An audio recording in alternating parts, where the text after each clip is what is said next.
What's happening, everybody? On today's show, more on the Jalen Carter situation up at the NFL Combine. We'll catch up with Mike Griffith of DawgNation to find out if this will hurt Carter's draft stock. A fellow Georgia Bulldog puts on a show at the Combine. Also, some other news around the conference from Auburn and South Carolina. Locked on SEC starts, right? You are Locked On SEC, your daily podcast on the Southeastern Conference. Part of the Locked On Podcast Network, your team every day.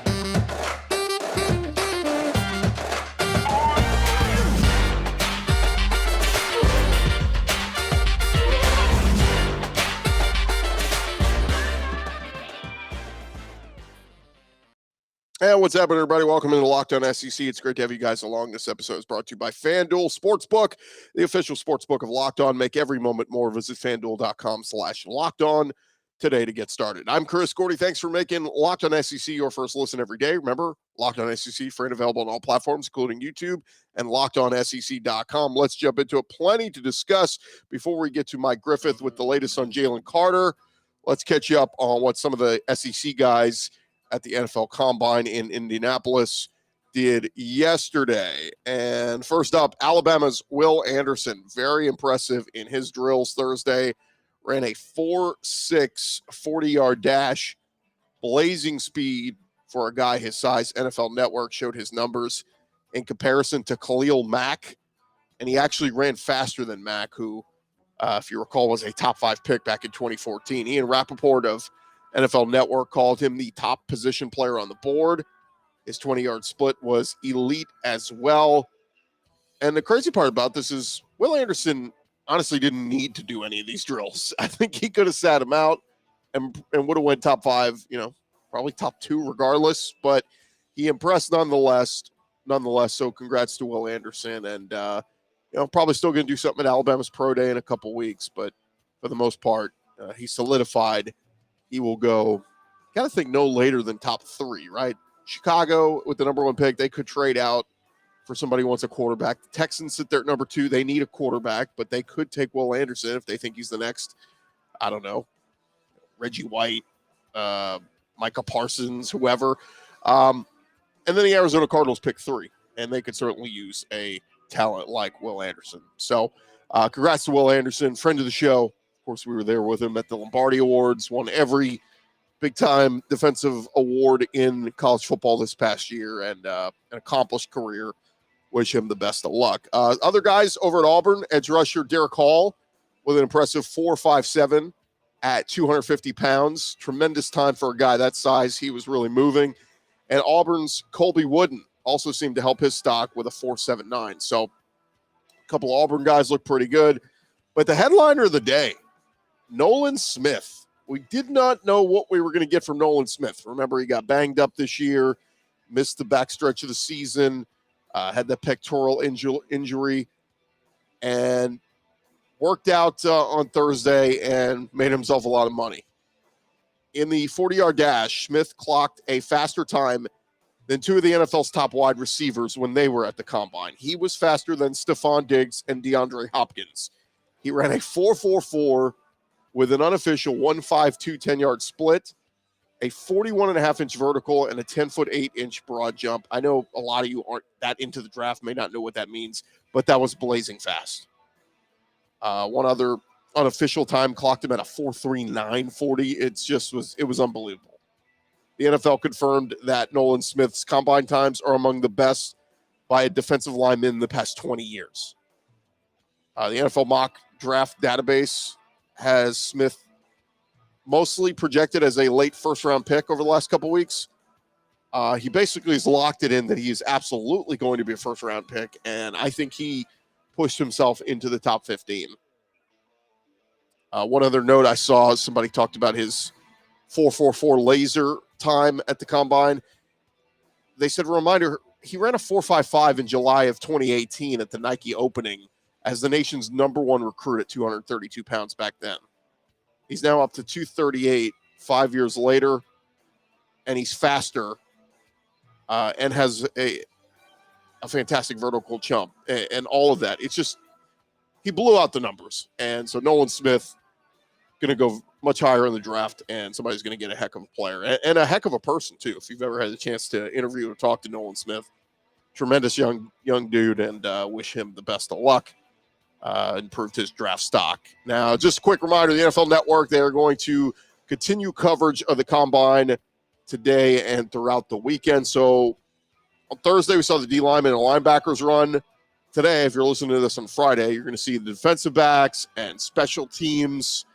Defensive backs, you get, obviously a couple more Georgia guys like Keely Ringo, Chris Smith, and guys like that. And then Saturday, it'll be the quarterbacks, the wide receivers, and tight ends. And then Sunday, the running backs and offensive linemen. I don't know if I like this format as much. I like when it was more spread out during the week, and then they made things later because they wanted to do more primetime stuff. I get it. NFL Network, they control all that. But on Saturday, all eyes are going to be on those quarterbacks, particularly a couple of SEC guys, Will Levis and Anthony Richardson, and how they perform in all the agility drills, the throwing drills, and all that. Now, Bryce Young, he is scheduled to speak to the media today, Friday, if you're listening to this, but he will not throw on Saturday. They've already confirmed Bryce Young going to save that for his pro day at Alabama. But a chance here for Kentucky's Will Levis and Florida's Anthony Richardson to really improve their draft stock. If you've seen a couple of recent mock drafts, some people have Levis going number one, some people have Anthony Richardson going number one, and then C.J. Stroud from Ohio State. He can have a say in this as well. But kind of cool that, three of the best quarterbacks from the SEC, and Bryce Young, Will Levis, and Anthony Richardson, all, it's on the table, have a chance to go number one overall in this draft. We know the Chicago Bears have said they're standing by Justin Fields as their quarterback, but a lot of quarterback-needy teams like the Texans at 2, like the Carolina Panthers, like the Indianapolis Colts. One of those teams, the Colts or Panthers, could get hungry and trade up and trade future assets to go up to that number one pick and go get a Levis or a Richardson or a Bryce Young. So going to be fascinating to see how this plays out, and just really for the next couple of years in the NFL as well, right? I mean, it's one hand, it's fun to see these guys from the SEC come out and be highly touted and all this, but think of the jockeying. Teams that trade up for these guys. The history of the NFL draft tells us not all three of those guys are going to be hits. I mean, if they did, it would be historic. If Bryce Young, Will Levis, and Anthony Richardson are all great NFL quarterbacks. But the odds say one or two of these is going to be a bust, and maybe only one of them is going to be a superstar or great player. So just going to be a fun thing to watch and track throughout the years. And look, fan base bragging rights on the line. Alabama fans want to brag that Bryce Young might be better than all the recent Bama quarterbacks like Mac Jones and Tua. Well, Jalen Hurts maybe is elevated above all of them right now. Kentucky, since Tim Couch, who's the last really good quarterback to come out of there, Levis has a chance to supplant himself, make him that guy. And Anthony Richardson. We've had Tim Tebow and Gator fans claim Jacoby Brissett. I don't know, but Anthony Richardson with a great chance to make a name for himself. We'll see what happens to Kyle Trask in Tampa. But anyway, it's just going to be fascinating to see. I'll be locked in on Saturday, and hopefully you guys will too, as some of these big-name SEC quarterbacks take to the field to show what they can do for the NFL scouts at the Combine. All right, coming up next, our conversation with Mike Griffith from DawgNation, get his thoughts on the Jalen Carter stuff. But first, I want to remind you guys, this episode is presented to you by our friends over at FanDuel. It is the number one sportsbook, America's number one sportsbook, and they are our sportsbook here on Locked On, and you need to go check them out. New customers get a no-sweat first bet with up to $1,000. That is bonus bets back if your first bet doesn't win. Just download the FanDuel Sportsbook app. Safe, secure, and super easy to use. You can bet on everything from the money line to point scores, three-pointers drained, all of the NBA season rolling on here for the backstretch of the season. Of course, we got the tournament coming up. You want to make sure you are registered and ready to go on FanDuel. So many exclusive bets, and FanDuel even lets you combine your bets for a chance at a bigger payout with same-game parlay. So don't miss your chance to get your first no-sweat first bet up to $1,000 in bonus bets when you go to FanDuel.com/LockedOn. That's FanDuel.com/LockedOn to learn more. Make every moment more with FanDuel, an official sports betting partner of the NBA.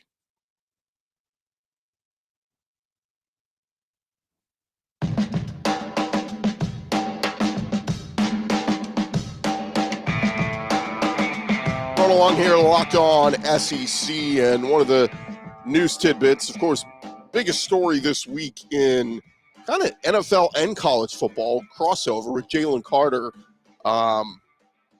returning to Indianapolis for the remainder of the NFL Combine on Thursday.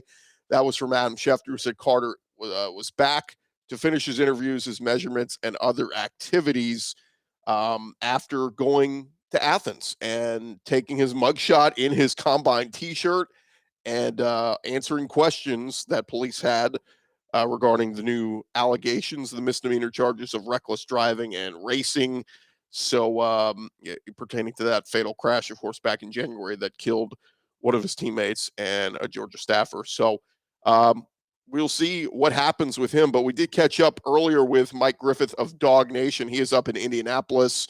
Had him on my radio show I do separate from this with my co-host Stan Norfleet. So if you hear somebody else asking questions, that's Stan. But here was a little bit of some of our conversation with Mike Griffith up there in Indianapolis talking about the Jalen Carter situation. Well, man, staying busy. A lot of Georgia guys going through here. They had 12 guys. Carter back at the Combine, like you said, went back to Georgia to serve out that warrant. Got released, and he's back up here going through his interviews. Don't think you're going to see him on the field. And they got 11 other guys. So it's been a busy week. Georgia clearly has a ton of talent. Jalen Carter, Mike Griffith, in your estimation, will Jalen Carter fall out of the top 5? Definitely going to be a top 5 pick. I don't see the level of involvement at this stage of that investigation being, great enough, high enough. I mean, right now there are 2 misdemeanor charges, stupid acts to be out, driving fast late at night, a maturity issue for sure. But Jalen Carter is, the flip side of what he did for that team. I mean, think about this, guys. I mean, this guy that suffered a sprained knee. And I'll be honest with you, there was 4 or 5 games left in the regular season. And I'm thinking this guy is a top 5 pick. I don't know that he's coming back. I mean, this guy's sitting on tens of millions of dollars, locked in. Is he going to come back and risk that? And not only did he come back, I mean, he's playing over 40 snaps a game, which for an interior defensive lineman at the collegiate level that's a pretty good number. And everybody's going low on it. Everybody's double teaming him. I mean, he's just pretty much, he's kind of a modern day Ndamukong Suh. I just don't think he passed. You recognize that the kid is immature. You recognize that he needs to grow. But from the perspective of, what he brings to your football team, the personality, immature, yes, obviously. But you talk to the teammates that know him best. And obviously in the media, we interviewed him a few times. We don't know him like the team does.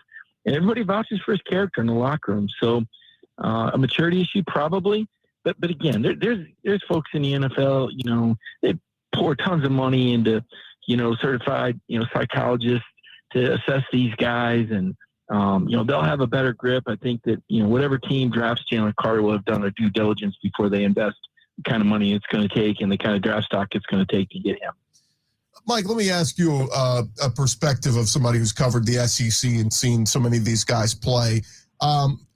I've watched the majority of Bryce Young's games the last few years. The dude can ball, cool, calm under pressure.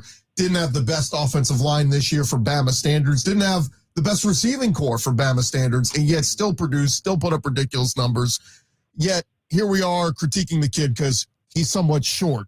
Where are you on Bryce Young and how he's going to translate to the next level? Because, again, like the kid's done nothing but ball out, yet he's a couple inches short than we want, so suddenly people are like, I'm out on him. I get it. I understand the skepticism. I was one of those skeptical people. When he came to Alabama, I said, this guy's too small to make it through an SEC season. And he got through the first year. The second year they got him. Somebody got his shoulder. But I had the same questions. I said, how in the world can a guy this size, be that guy? I didn't believe it. I wasn't a believer until I covered the Alabama-Auburn game in 2021. And I watched him go 97 yards in 13 plays in the clutch. And he was amazing. And you're thinking, okay, that's Auburn. They're not that good. And then he plays Georgia. It's a Georgia team with 5 first-round picks. That's not including Jalen Carter, who's a first-round pick this year. The best Georgia, it was the best defense in modern era history. You had to go back to 1986 Oklahoma to find a defense that held teams to fewer points than Georgia did in the 2021 regular season, 6.9 points per game. And Bryce puts 41 on him. And I'm saying Bryce because it's Bryce. And I met his dad, speaking of psychologists, and, that's a big part of it. Like, Bryce Young is playing three-dimensional chess, guys. I don't know how to explain it. He's the mobility, the pocket presence, the accuracy on the throws. It's just unbelievable. And so you say, okay, well, he's a little small, and that's still kind of my gripe. Like, oh, he's a little small. Somebody can. Well, you know what? Big guys get hurt too. In this league, it don't matter, big, small. Y'all can get hurt if you ain't sliding. If you don't have a line that protects you, if you're taking blindside hits, I don't care who you are. Tim Tebow got hurt. And we thought, my goodness, I mean, when he went down, it was like Mike Tyson getting knocked out. You're like, well, wait a minute, Tebow got hurt? Anybody can get hurt in the NFL. So I think he's a better version of Tua, and I really like Tua a lot. Tua extends plays too long for his own good sometimes. I think Bryce does a better job getting rid of the ball, but the poise from this kid and the throws, and I was a doubter. And you might say, well, that's colleges. Listen, the guys are the same size in the SEC. When Alabama and Georgia are playing, they're the same guys. In fact, Georgia's even bigger than some NFL teams. So size-wise, not saying better, just bigger. So I had the same concern. So I get the skepticism, but I haven't seen what I've seen from Bryce Young. I'll just say this: he got my Heisman Trophy vote this year. I know he wasn't even a finalist. I said, I don't care. He's the best player in college football. So you look at the two losses. Some dude drops a ball at the 20-yard line, and his field goal kicker misses a kick, and then the defense, lets Tennessee go, 40 or 50 yards in 4 plays, and they lose. Then they lose to LSU in overtime. Brian Kelly scores a touchdown. Smart enough to realize he ain't putting Bryce Young back on the field, so he goes for 2, right? I don't put those losses on Bryce Young. I think this guy is as good as I've seen in a minute, for sure.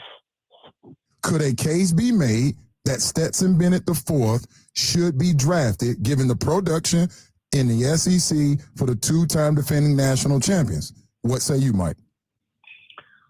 Well, sure. All it takes is one team to like you, right? And just to be clear, and you guys get me in trouble with the Georgia fan base, Stetson Bennett ain't Bryce Young's category. Well, no one's saying that. I'm saying should the guy be a draft pick? Well, no, there are people saying. I'm saying that. There are people. Georgia fans. Oh, God. I mean, look, the guy won 2 national titles, and you can't take that away. But from a consistency standpoint, Stetson has work to do. He made a big jump from his 5th year to his 6th year in college, and he's got good mobility. He's a guy that's durable. He stays healthy, throws a beautiful deep ball, great fade, very good on the short control passing game. You saw a lot of that this year. He's going to have to he's going to have to prove he can throw outside the numbers with accuracy and consistency. He's going to have to make those layered throws because in the NFL, you're going to have to throw over people. And you're not always going to have people open in the NFL either. At Georgia, he had 2 offensive tackles, didn't give up a sack all year. In the league, that maybe there's, I don't know, is there any NFL team that can say they didn't give up a sack from the offensive tackle position in the NFL? So to me, it's Stetson's got a lot to prove. He'll have an opportunity to do that this week. He's a resilient guy. He's a competitive guy. All it takes is one team to like him. People are going to like his moxie, but he's going to have to be accountable for the arrest in Dallas earlier this offseason. Not a good look. Teams don't want to spend much time or effort into guys that, might be problematic in the locker room. And he wasn't at Georgia, as a backup. The guy that won 2 national titles has got to humble himself a little bit if he's going to make it in the league, I think.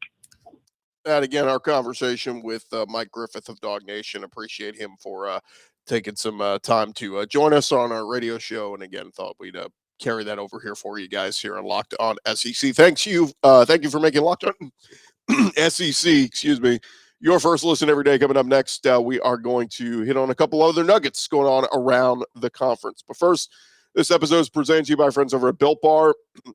If you're looking for a delicious treat, but you don't want all the fat and calories, you got to go try Built Bar. We are well into this new year in 2023, and that means you need to find something that you like that is going to be good for you, and that means Built Bar is the way to go. They're covered in 100% real chocolate, come in unbelievable flavors like the churro, peanut butter brownie, coconut almond. Their bars taste just like candy bars and maintain amazing macros. They are only 130 calories, 4 grams of sugar, with a whopping 17 grams of protein packed in there. Perfect following a workout or you're on the go and you want to have something that's better than chips or candy bars. Built Bar is the way to go, and you can find them at built.com. Also, find them at your local Walmart, Sam's Club. Go try them today and check out all their new flavors. Constantly trying out new things, new flavors up at built.com, but the original flavors can't go wrong there. Built.com right now, and tell them Locked On sent you.